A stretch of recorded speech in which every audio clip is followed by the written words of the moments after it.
you join me for the Pledge of Allegiance? I pledge allegiance to the flag of the United States of America and to the republic for which it stands, one nation, under God, indivisible, with liberty and justice for all. Sherry, could you do roll call? Erica Connor? Here. Mary DeMore?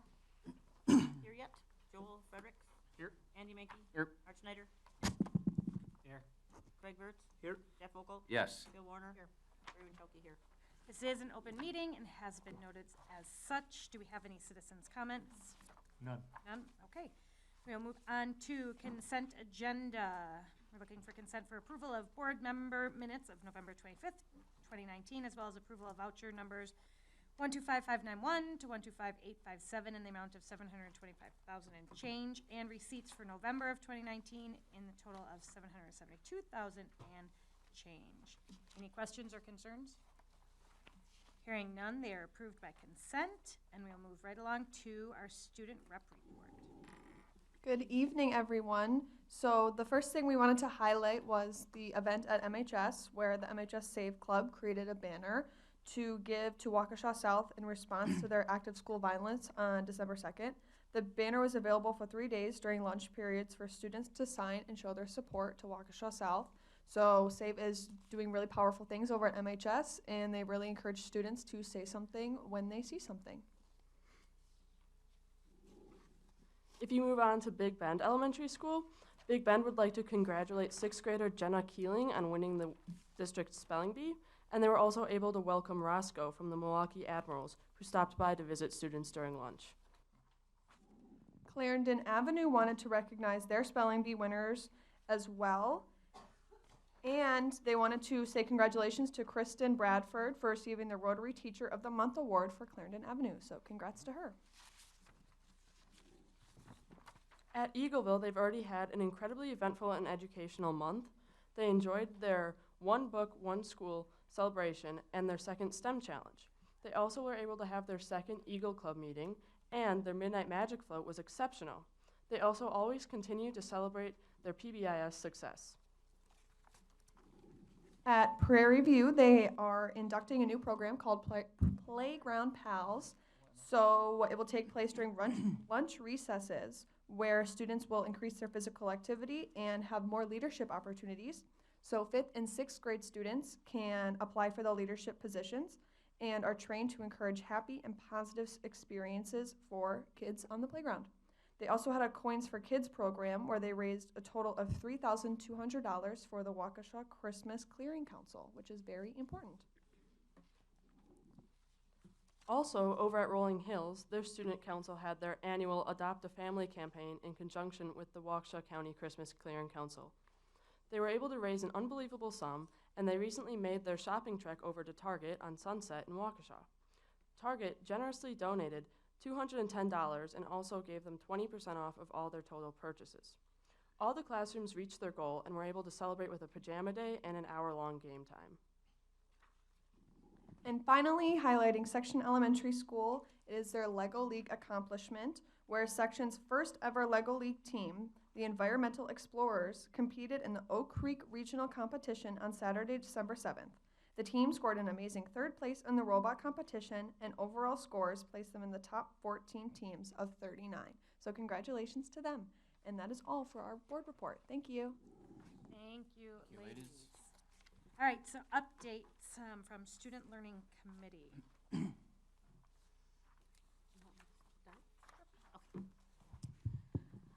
So at our meeting, we discussed the BAR program, and I have to admit, I didn't remember what that was. So it is a program where, correct me if I'm wrong, for freshmen, when they a transition come in, program. It's a transition into high school, and so it was so people don't fall behind in the beginning. And so those kids, it's our second year of a 3-year grant. Correct. And so they've made some improvements from last year, and they're seeing success with their statistics. And so we'll wait and see what next year brings, and then when our grant is over, they're thinking that we could replicate what this is, so we wouldn't, because it's expensive. Okay, so that's that one. With the weighted grades, they brought, there has been some more people asking about why we don't weight grades, and the fact that possibly their children aren't getting the same advantages because of we don't weight these grades. And it was determined by the committee that we would get additional information from the communities around us and then have a more discussion after that's done. The 7th grade Big Ideas, when we went to the Big Idea program and brought it to 7th grade, there were some holes in it for the accelerated students. And so there is a book that Big Ideas does have to cover that gap. And so if you look in your minutes and in your notes, we have to purchase some of those books in order to keep those kids where they need to be. Yeah, and that's on action items later. So that's on action items. I think it's about $10,000. I'm not looking at the number now. Correct. Is that right? Yep. And then the last one was elementary class sizes, and we're holding off on that until after the things in Palmyra Eagle are settled before we address what that might look like. Thank you. All right, Finance and Facilities Committee update. That's Mary, and she is not here. Okay. So, Let's guys, see how well you can jump into that right away. There. Finance facilities, here we go here. So, all right, investment review. We reviewed the performance of the OPEB investments. We did transfer that money completely to citizens at the end of October, so this is as of end of the 3rd quarter, as of September 30th. So we reviewed that. Is there any questions about that? Good? Good. Okay. So for a small territory transfer in the finance and facilities packet, we had talked about the Koth family. They own a small piece of land that is in the Norris School District, and they are looking to transfer their territory from Norris into our school district through a small territory transfer. It's something that ironically, the School District Boundary Appeal Board oversees, just 3 of the members, and so it's a very small piece of property. There's no pushback. Norris seems to be cooperating here with this, so the Koth family will come in. We'll invite them in, I should say, in January, because that's the process that would play out. And then we would take official action on it to attach it to our school district in February, and that would be the end of it. So not much to it, just a little bit of a legal process. So we'll invite them to come in January to see if they have any questions or explain themselves, but they may not even take that offer because it's just a very, very small piece of land. And they've got surrounding property, right? And a house isn't gonna ever probably be built on this piece of property, so it was pretty trivial. Correct. Any questions on that? Okay. Well, you guys made good time there earlier. All right. So community education, I reviewed with the Finance and Facilities Committee our pricing structure for how we will implement our first wave of community education courses. We looked at a number of school districts that offer a community education program. I should say Bob Slane did a good job and identified the school district of River Falls as implementing a good community education program. So we review the pricing structure for the people who would teach those courses. Rather than paying somebody, say, $20 an hour to teach a course, no matter how many people are or aren't in that course, this model that we're looking at right now would allow for the instructors to get 60% of the fee. So if it was $7 an hour, they would get 60% of that, in the school district would get 40% of that to continue the community education program. So it gives incentive to those teaching the courses to offer good courses, to increase enrollment, give the community something they're interested in. And then as they do that, the financial incentive goes up. So is there any questions about that? Not the incentive, but when are you looking to initiate the program? I think the first wave of classes is, we're aiming for end of February or March. Bob had sent out information to see what types of course proposals there would be, and I think he received over 90 responses. From educators that are willing to do that? Yes. Now, I should say they're not all educators. Well, I just mean teachers, people who are interested in Correct. teaching a Yep. course. So Bob's identified a few courses that we're gonna roll out, get registration going and begin that process. So end of February, early March is the first wave. I think the long-term vision is to offer 3 times a year, in 4-month cycles, 3 times a year, come out with a catalog or an offering for a new cycle of courses. So we'll time that up here and hit our stride shortly. Any questions? So 2021 membership projection. Art, I thought you would definitely come to that presentation. Yeah, 50 less, 50 positive. Right on. Any questions? Thanks, Art. I summarized. Yeah, you did. Thank you. Good job. So I gave a membership projection for the school district. All in all, I'm going to bring back a range of -50, 0, and +50 in terms of membership, so we can figure out how many students we're multiplying our per member revenue limit. So we looked at the history. Any questions about that? All right. Then we went through a Buildings and Grounds update with Andy Wagner. Andy just briefed the board through a memo, or the committee rather, through a memo. I don't think there was any much discussion about that. Is there any questions about? I think the big thing in terms of a timeline right now is that Andy. Oh, hey, Andy, there you are. You snuck in. He was here This before. mic is really loud. I feel like I can really hear Yeah, I myself. know. Step back. Sorry. So the 10-year capital plan will come out in January or February. And so that is just to keep us, we'll look at where it was at last year, bring it forward to this year, add any things after we talk with principals to see what's going on in their buildings. The important thing I want to say to the board is that in that 10-year capital plan, anything that's put on it is eligible to be paid for with Fund 46 dollars. So we have about $3.2 million there. When we use that money, it doesn't cost, it doesn't apply to the shared cost formula. So as we spend into the tertiary level, Fund 46 doesn't have anything to do with that. It's already run through the cost, through the formula. So that's just the big takeaway there.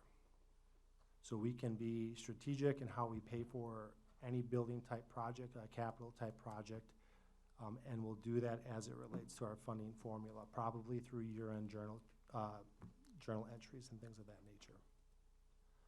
So, any questions about that? Andy, anything? Okay. Okay, Personnel Committee update. Sean, I'll let you take the union recertification. Sure. Yeah, sorry, it is loud. So we just finished our Personnel Committee meeting, and so Susan's here to answer any questions that you might have. But one of the memos that she provided was the fact that the union did recertify. So anything to add on that, Susan? No, other than, it's stayed pretty stable as far as the percentage by which it has recertified, so it's still pretty strong. We do not know how many exact members are part of the union, are actual voting members. We're not privy to that, so. That's it. All right, then we'll move on to action items, appointments, resignations, retirements. So we have one retirement to bring to you, and that's Karen Spurstad. She's going to retire at the end of this school year. So we'd ask for your acceptance of her retirement. I would like to make that motion. Is it a second? Are you joking? I'm all choked up. A reluctant Maybe we- second. We have a motion and a second. Any other discussion? Okay, all those in favor say aye. Aye. The only other thing I want to bring to your attention is that Heidi Young, our school nurse, has submitted her resignation. It doesn't require your acceptance because she doesn't have a DPI license, but I did want to bring that to your attention. Heidi is going to accept a position in private sector at the VA hospital. So we thank her for her 3 years of service with us. She's going to be staying on during the transition period while we hire somebody new.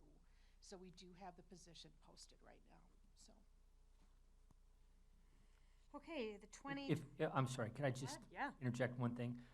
I do want to mention that Karen Spurstad has been an outstanding Spanish instructor at McGuanago High School for the last 30-plus years. So we want to thank her for her excellent service, in addition to her work inside the classroom, very active outside the classroom with a variety of different activities, including our Model UN Club, which Shannon is a part of. And so if you remember, Model UN came and presented last year, and so she's been helping out with this year. So outstanding instructor, and she will be missed. Thank you. All right, 2021 calendar. So on pages 11 and 12, you have the staff calendar and the parent calendar that you have seen before. You haven't seen the parent one, you've seen the staff one. And we did not make any changes since you saw it last month, and so we're hoping to get that approved tonight so we can share it with our parents and staff. I would like to make a motion, we approve this I'll second. calendar. We have a motion and a second. Any other discussion? I have one question. Andy? Was there a concern, or is there concern in regards to a field trip that Parkview takes to, I think it might be a science field trip that coincides with maybe the week before spring break? Can you give me any more information on that one? Jody Pease's class that Oh, goes to Costa Rica or something? okay, I think I do know a little bit about this. So they initially scheduled it for the last full week of March, which we had spring break for the last couple of years. But because the common spring break was moved up, or I guess back a little bit this year, or for next year, the last partial week of March, first partial week of April, to coincide with Easter, that trip will have to be rescheduled to a week later. I have not had a chance to talk to Jody to see what kind of ramifications there are, or they might have to miss school to attend that trip. But I don't want to comment on that until I get a chance to talk to her. Okay, thank you. So I guess to answer your question though, Andy, yes, there would be a concern. Yeah, not to get into too much depth on this, just curious, because I wasn't at the last meeting. Is there anything dramatically different this year for the coming school year than there was previous? This calendar is next year's calendar is pretty similar to this year's. Okay. And I would say the one difference might be spring break. Okay. Will be a week later, but that is the common spring break that districts across southeastern Wisconsin are gonna use. And again, because Easter's so early in April, April 4th next year, they said we might as well have spring break the week before, which is the last partial week of March, Okay. first partial week of April.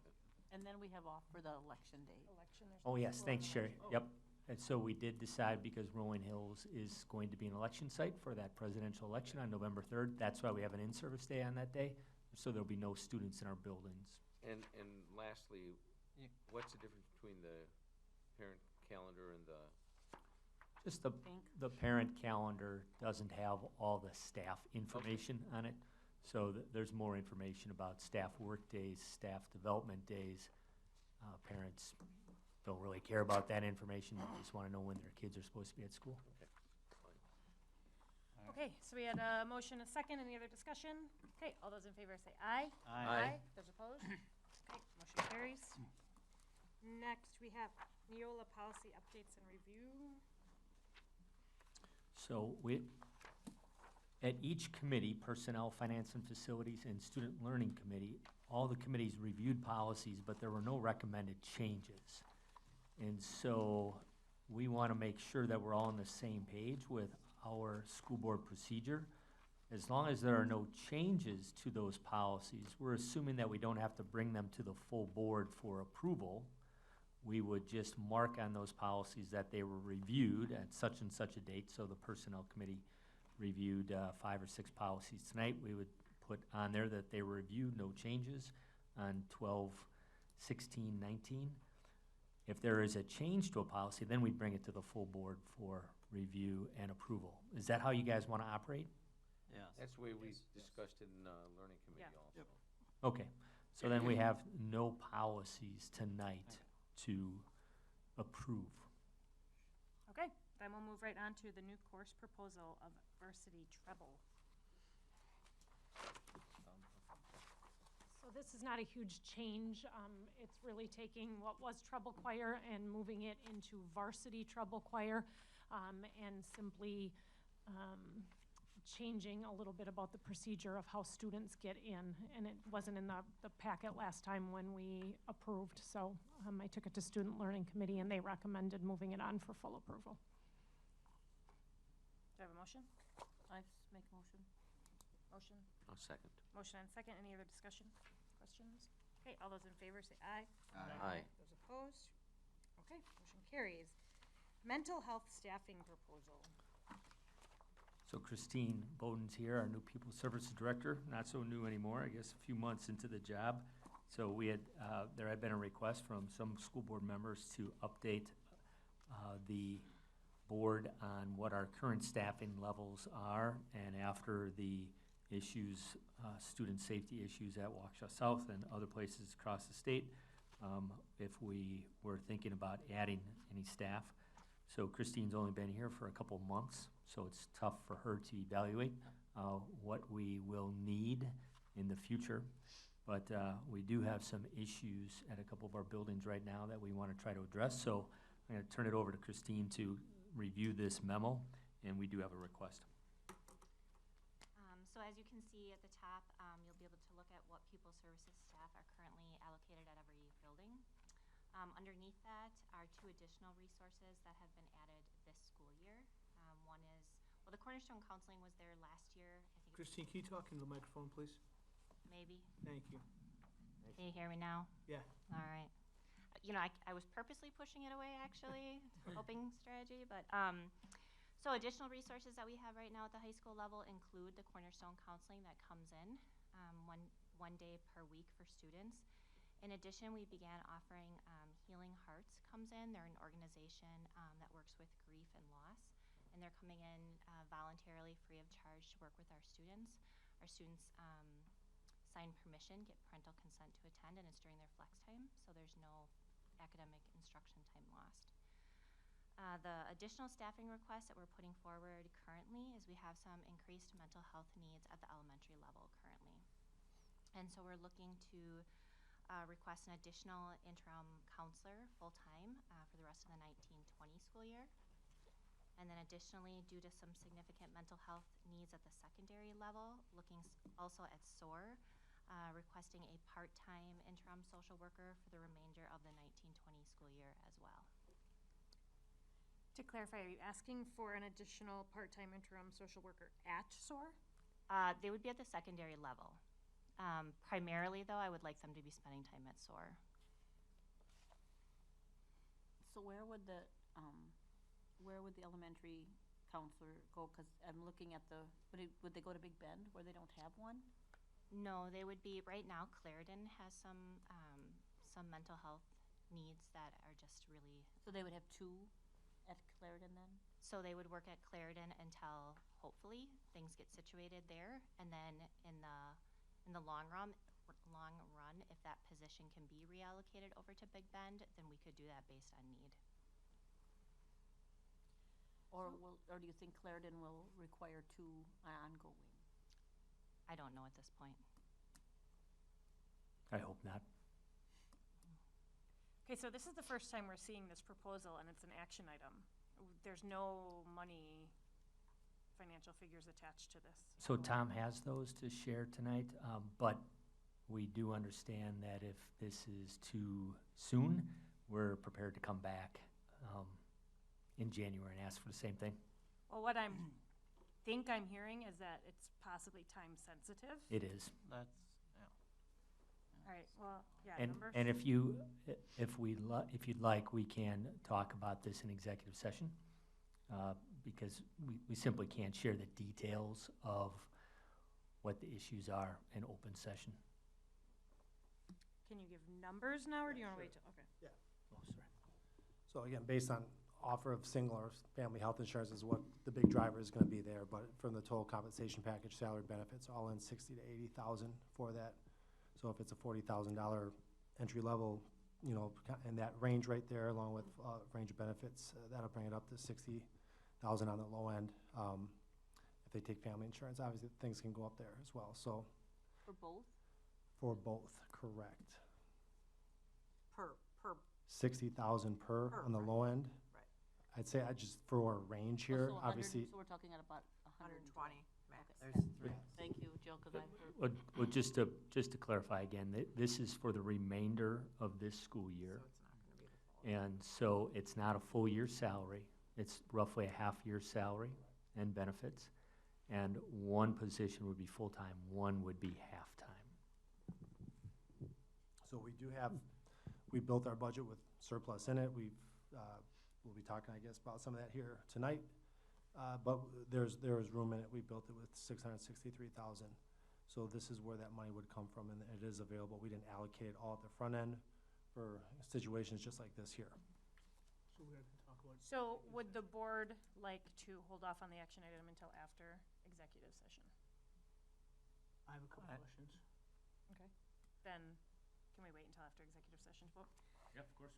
Okay, so we'll come back to that. And then we have the 7th grade accelerated math books. It's on page 16.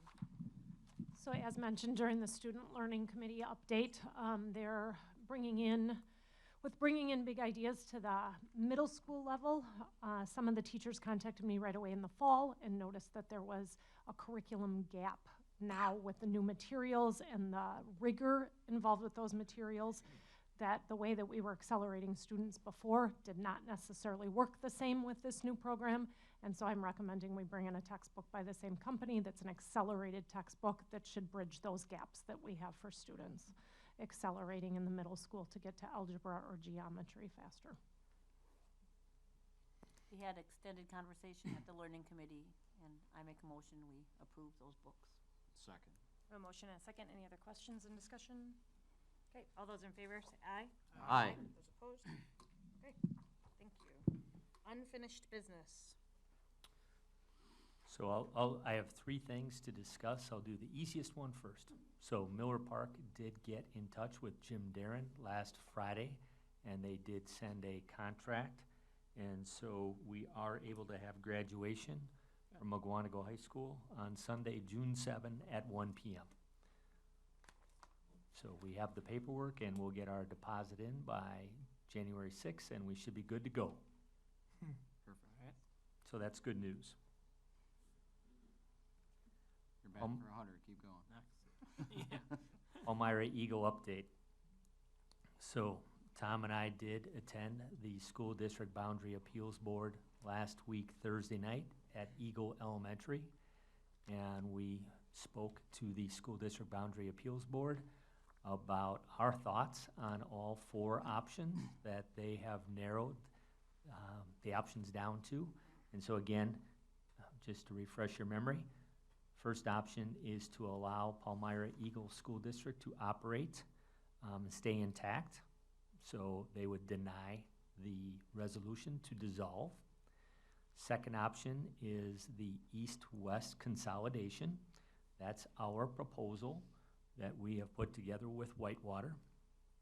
One concern about that is that Whitewater School District has backed off their support for that proposal over the last few weeks. I believe mainly due to the Palmyra parents' concern about that proposal and their desire not to join with Whitewater, but to be their own separate district. Allow Eagle to go, or Waukesha County to go to the Mugwanago School District, but they want to remain their own district. So Whitewater is probably not in the same place they were 7 or 8 weeks ago when we passed our resolution, when we both passed that resolution. They use the word apprehensive to describe how they feel about it. The third option would be to also have East Troy be a part of the solution. So we don't know what that looks like, but the district would be divided between Mugwanago, East Troy, and Whitewater. And then finally, the fourth solution, and the one that's most concerning to us, is the entire Palmyra Eagle Area School District would go to Mugwanago. So Tom and I spoke on the ramifications of that for our district, and didn't want to speak for you, but I assumed it was safe to tell them that we were not in support of that solution. Does it matter that you tell them that? You know? Good question. Well, We'll see. I think that's a great question. And as you know, we have been operating from the get-go that no district can absolve themselves, abdicate their responsibilities to be a part of the solution. What the School District Boundary Appeals Board determines, what they decide, is what happens. You don't get to say no. That said, they certainly have listened to other districts say no. I mean, Kettle Moraine, Jefferson, Oconomowoc, Fort Atkinson, and have all said, no, we're not gonna be a part of this. Now, they can say that, but that doesn't mean that they shouldn't be part of the solution. State law is clear, that they have to be part of the solution if that's what the SDBAB determines. But it's in everyone's best interest to come up with the most fair solution and what's best for kids.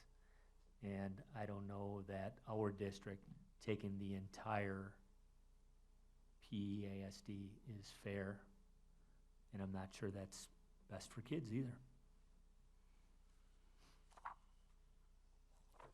So do you have questions? The next, the School District Boundary Appeals Board is taking this week off, so there is no meeting this week. Why not take a week off when you don't have to make a decision until January 15th? But, I don't think they should be taking the week off personally. no, probably not, but they're taking the week off. The next time they'll meet is Monday, January 6th. Oh, so 9 And- days before they have to make a decision. And then they will meet again on the 8th, Wednesday the 8th, and Thursday the 9th. And I think then they will make a decision. Would you agree with that, Tom? And are you I don't- part of those meetings at all on the 6th, 8th, and 9th? So we will be there. Okay. We'll be Where are there. those being held?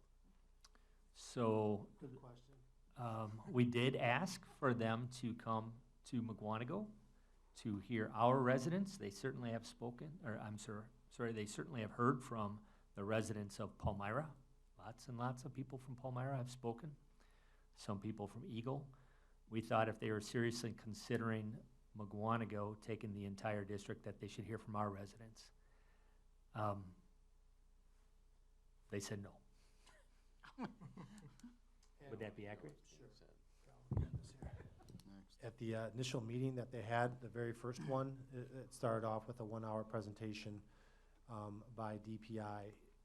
Now, I want to clarify this, that people think DPI is making the decision here, that 7-member panel, and there's 6 school board members, just like you, 2 from small, 2 from medium, 2 from large districts, and a DPI appointee, who's the former director of school financial services, so somebody who can speak negative tertiary aid and all that kind of stuff. So his presence is very necessary on this.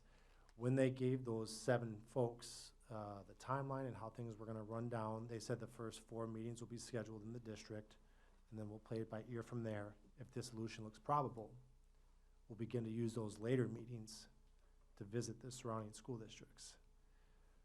And so just given there's a probability, there's a potentiality that, you know, it's a scenario they're considering and going through all 7 criteria to say how would East-West look, go through all 7 criteria, how would East-West plus East Troy look, all 7 criteria. As they're going through that, given that they're considering an all-East proposal, as they're calling it, I assumed that they would come here and hear from us. And so as they met last Thursday, I went and talked to the non-voting chair. I said, should we be prepared to host? And he's, at the time, said no. I don't know what, maybe something will change, but I think it'd be proper that they heard from the people of McWanago with such a large impact that is embedded in all this. Can we have people go there? Do anything anyway. Oh, sure. Sure, but So it's- public comments are closed now, so you, That's what I'm asking, so, You're gonna stare at them.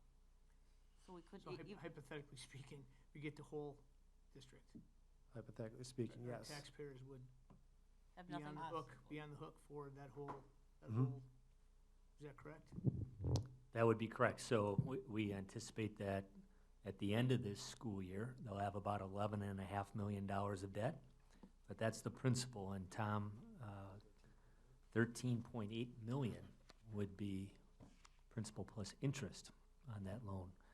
And the way Baird has explained it, we would have to come up with $13.8 million on June 30 or July 1 to pay off those bonds. Am I speaking that correctly? So we'd actually have to borrow to get that money, and then we would pay it off. So I'd like to think that they will not think that's a fair solution. Yeah, we don't know any of this, for sure. if you would We have. don't know anything for sure, other than they have said that those are the 4 options that they're considering. Right. Jeff, So, assuming the worst case in the last proposal, that we would assume the entire PEASD PEASD school district, what, how would that still be treated as far as state aid for those students? Would it still be the laddered, the 3-year No. kind of thing, or would we get the No. full amount right away? In year one, all those students that live in their boundaries right now that come to ours and become ours, they would just count for 1/3 of their revenue. And then, year two would be see, that's 2/3 of the revenue. That's just. There's a way to make it whole, and this is unique. It's never been done in our state's history because a dissolution has never come this far, but there's a transfer of territory exemption that is designed to make us whole. So as you're getting 10,000 of expenditures for every head that shows up, but you're only getting $3,300 in revenue, the transfer of territory is there to make you whole. We haven't spent a lot of time, and if the finance committee wants to go through it, we can go through the revenue limit worksheet and see how an exemption works. There's reoccurring exemptions, non-reoccurring exemptions. But it's there to make us whole. The problem is that they're saying you can collect extra, $8 million extra this year. So typically when you're getting $8 million in your revenue limit formula, for us about half comes from the state, half comes for the equalization aid, and the other half comes from taxpayers. In year one, that whole $8 million would just be onto the taxpayers, because the equalization aid follows a year later. I'm dreaming here, I know, but are our state legislators They're aware. aware they're of aware. that circumstance and think it's as foolish as we do? So you have to remember that there are a number of state legislators that really have no skin in the game. So what necessarily happens to McGuanago may not be their greatest concern. Certainly a couple of them are aware of the situation, but others not as much. So we will be in touch again with them to see if they're willing to meet, but I'm not so sure they will be. If you recall, we've repeatedly invited some of them to our school board meetings, and some refuse to attend. Some are very good about coming, but others not so much.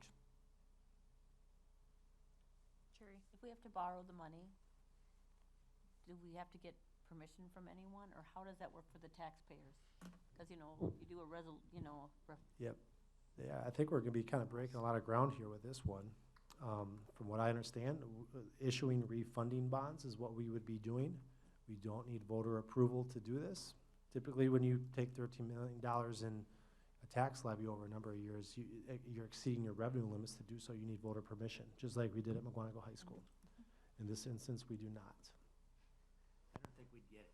No, I don't think. No, we wouldn't. There's a vote.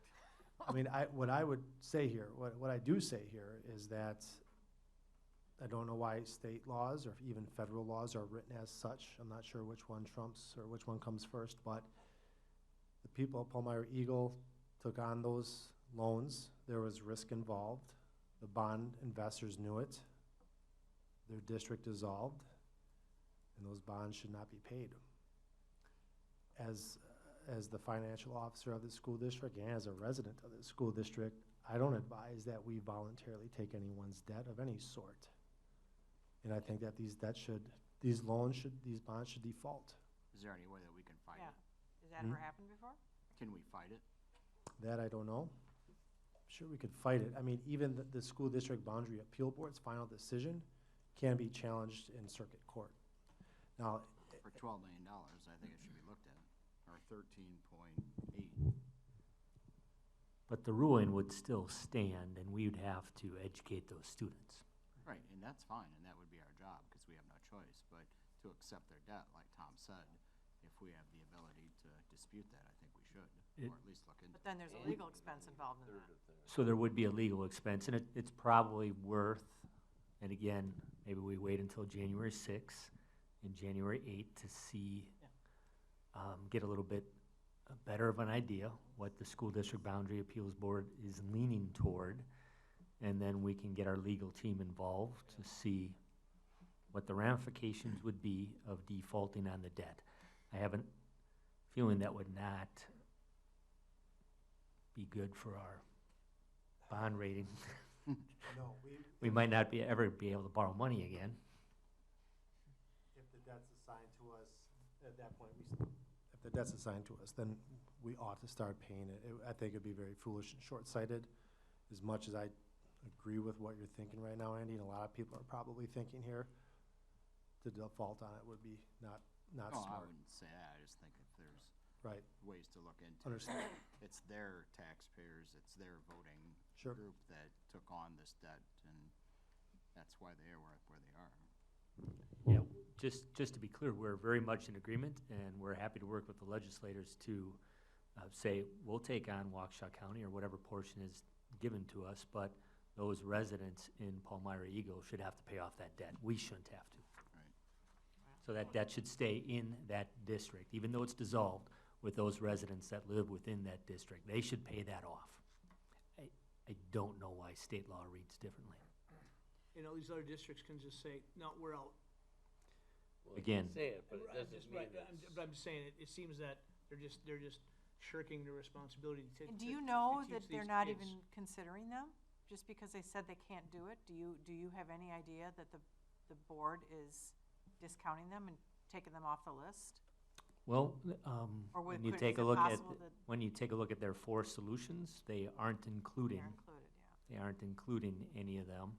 But again, last Thursday, we made it clear to the board that they should not allow any districts to Say no. excuse themselves from the solution. That no one should be able to do that. Okay, so we'll wait, oh, you have something? Yeah, if I may, when the apportionment of assets and debt in any type of school district reorganization, especially like a large territory transfer, it's going to, when that happens, there's gonna be an apportionment of assets and debt. So we're talking about 13.8 million in debt, but based on how you value the buildings, we could be talking about $25 million worth of buildings. So if Fort Atkinson, just as an example, if they were to be given 5% of the equalized property value, and they would get 5% of the debts and 5% of the assets. The assets are much bigger than the liabilities. So what I don't want to see happen is the district gets split 7 ways or more ways than it really needs to go, because then there's a potentiality that Fort Atkinson's taking $500,000 of debt but requires $1 million payout. I'd rather they were just left out at that point, because I don't want to make any types of payouts anywhere. So in some of this, I think that we need to I like to steer the decision-making in the ways that I can when questions are asked to us, to make sure that that consideration is given, that it does make sense to a point to include other districts because you think you're offloading debt. But if the assets have to get offloaded in a way that we're doing payouts to districts to do it, I'd rather not do that. There's just so many financial considerations that need to take place here, and I know we talked about this here briefly at the Finance and Facilities Committee meeting, is that assuming that just assume for a second that the All East proposal were to play out, that if we know we're gonna land together, I would like to say, well, let's study the ramifications of dissolution and us getting married on July 1st versus starting the normal consolidation process and seeing what those financial incentives are. That would delay it by a year, and we would have to have a relationship or a relationship in a handshake kind of relationship, like, hey, we know we're working things out, because if it's gonna happen one way or the other, give me the scenario that gives us the most financial benefit. And that's how I'm thinking. But some of those decisions are, financial modeling it's not doable, and the amount of time that we're working with here right now, it's hard enough to just do our district as is, that when you marry up 2 districts under a completely skewed set of unused laws that haven't happened ever, it's hard to really study this. So I feel like because of our timeline here, we're kind of rushing. I wish this had all started back in August rather than in November. Yep. Jeff? Okay. What if we get these students, say from just the Waukesha County portion, and you said that the students we would then become a part of our district, we would only get state aid at 1/3 and 1/3, and then the Yep. full amount after 3 years. How would the students that are now open enrolled from Eagle into our school district, and we get paid not the full amount, but a larger amount, be treated? Would they then roll back to being 1/3, 1/3, 1/3? Yes, And that way, we would get another hit financially. correct. And those are two of the things that we talked to the governor about when we went to Madison and also the assembly leadership. Okay. All right, anybody else? Okay, we will wait until, I think that's best. okay, and then. So then, the third thing I had That's great. are the WASB resolutions. So each year at this time, you give your recommendation to our WASB Resolution Assembly Delegate, which is Erica again. So on January 22nd, she'll attend the delegate assembly, and she will vote on these various different resolutions. And then if those resolutions are passed, that's what the WASB will promote or lobby for the next year. Doesn't mean that it's a law or anything like that, but that's what they will lobby for. So there are, I think, 17 or 19 of them. So each year we do this a little differently, so I'm looking for, do you want to go through them one by one? For the most part, I think they are not very controversial, and I think that for the most part, we'll probably have unanimous support to tell Erica, yeah, vote yes on that one. So do you want to go through them all? Are you guys interested in hearing them all, or would you like to hear the ones that pertain to us directly? I think the ones that pertain to us. Okay. Assuming that all the others would be yes votes, unless you read these later or over Christmas break and change your mind, you'll have to let us know, but. So number one, I think, is a simple yes. That would be if we have 9 school board members and 4 of you decide to resign. You know, how would, and then if we have a meeting with 5 and 1 person is absent, we wouldn't have a quorum and be able to meet. So this just simply changes that process where it would be a quorum of the active school board members. Blue Ribbon Commission on School Funding, that's something that we talked about last spring, so I think that's another no-brainer. English Learner Services, this doesn't really pertain to us. Even with the change, we probably won't qualify for any extra state funding, but someday we may qualify for that, so I would recommend that we continue to support that. Equalization aid Are payment. these all the ones that are pertaining to us? Is that what we decided? Or are we going to? Well, it each may one? potentially. I was just gonna go, you want me to just skip completely? I'm I'm- fine. I I'm didn't just know if trying you're gonna to discuss decide them. what was Yeah, why Okay, don't then you let's share? go to page 22. Okay. So Native American mascots. So this one pertains to us. So the WASB supports legislation requiring school districts to retire Native American mascots, provided such legislation, A, establishes adequate timelines to allow for the consideration and implementation of other alternatives, and B, provides state funding to compensate districts for the costs, changes to facilities, uniforms, etc., necessary to retire Native American mascots, logos, or imagery, and C, does not require the retiring of images, statues, or other likenesses of historic individual figures after whom a school or community is named. So we had talked about this a few months ago and said that some school districts had passed resolutions, started in Wausau, and then I think about 20 districts across the state passed a resolution to support this, and then it went to committee with the WASB Resolution Committee, and Erica can talk a little bit more about that process. But evidently, it is going to make it to the floor at the delegate assembly, so you have to tell Erica yes or no. No, Do you support that resolution? no. No. No. And there's a state law that says you. So, They so don't I change just want to I didn't get that.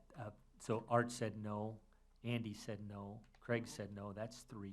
Said no. Oh, I'm sorry, Jill said no. I'm a no. Okay, so that is a majority then.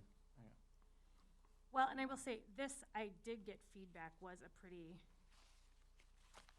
lively debate, especially because this is very unlike WASB resolutions, because it's typically all about local control. So ultimately, even my no, whether or not someone agrees or disagrees with the Native American mascot, WASB is about trying to return local control back to school districts. It's not about supporting legislation requiring school districts to do something. Every single resolution that goes through this committee is always about local control, except for this one. Imagine that. So there are a couple others that, like putting your voucher dollars on your tax bill. That is one they want to see mandated as well, not local control. But I think it should be a no simply for that, regardless of the topic, is that they're trying to require through legislation rather than allow for local control. Pretty much sums that one up. Next. If you want to go to the whole grade sharing incentive aid, I just want to talk about that real briefly. Because that's a possible scenario I can see if the Palmyra Eagle School District does. And I'll give you a page number on page 24. 24, thanks, on the top. It's, just imagine if the Palmyra Eagle School District stays intact. Right now at Eagle Elementary, their current 2nd grade has 11 students. So what whole grade sharing allows for would be for them to work with a neighboring school district, such as McGuanago, and instead of Palmyra Eagle paying a teacher a full salary and benefits to teach 11 kids, those 11 kids could attend Prairie View Elementary instead. And we would take those 11 students for 3rd grade next year. At Prairie View right now, we have 18, 18, and 18 in our 3rd grade at Prairie View. And so, or in 2nd grade, excuse me. Next year in 3rd grade, we could have 22, 22, and 21. Very manageable class sizes. We would get additional state aid for doing that grade sharing. Palmyra Eagle would save some money, and they would help pay for our teacher. So it's a win-win. Local control, Erica, right there. So whole grade sharing is being encouraged across the state by the state legislature and others to try to combine services, for the lack of a better term. So I think that kind of thing's a no-brainer, if you ask me. Everyone agrees with that one? Yep. Yes? But as far as the other resolutions, I just don't see any of them causing controversy or something that you would not support. So if we're good, I would recommend that Erica support the rest, and you guys spoke to, I forgot, number 12, mascot. We always have the option of abstaining as well. So if there's any you feel like we just shouldn't vote on at all and stay out of, that's an option. But it is a room full of 430 people all getting a vote, and some of the votes get close, so it's up to you guys. Any other questions or concerns?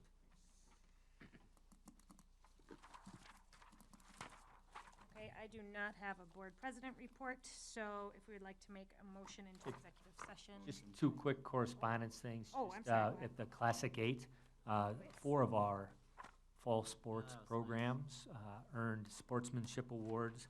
That was boys volleyball, girls cross country, girls tennis, and girls swimming. And then a real nice honor also for one of our finest teachers, Kelly Ahrens at Parkview Middle School.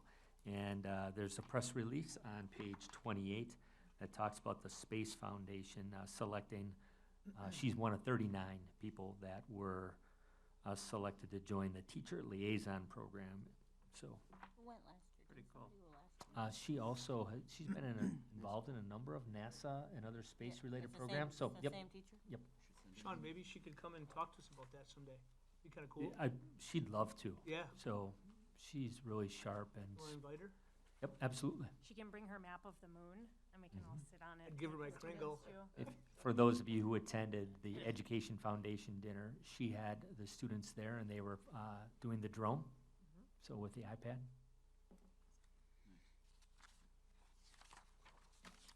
Okay, That's all I have. That's it. Okay, so now we had a motion. Andy, do I have a second? Second. Jill, second. Okay, Sherry, can we